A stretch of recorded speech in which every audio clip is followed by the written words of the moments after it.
Hello everyone, আসসালামু আলাইকুম। সকালে ঘুম থেকে উঠে নাস্তা শেষ করে দুপুরে রান্নার আয়োজন শুরু করলাম।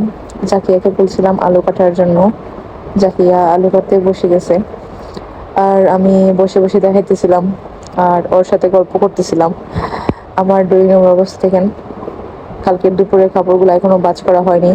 আর এদিকে আমি জানলার দিকে তাকিয়ে একটু ভিডিও করতেছিলাম। বাহিরে অনেক রোদ, আর এই তো এখন আসলে সবকিছু ক্লিপ নেওয়া হয় না। আর এদিকে জাকিয়া আমাকে মাংসগুলো ভালো মতো পরিষ্কার করে দিচ্ছিল, আমি হালকা করে ভিডিও দিচ্ছিলাম।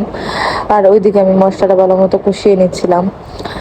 আসলে জাকিয়া একটা এতিম মেয়ে, সো জাকিয়া নিয়ে কেউ বাজে কমেন্ট করবে না প্লিজ। আসলে জাকিয়া আমার কাছে অলওয়েজ থাকে।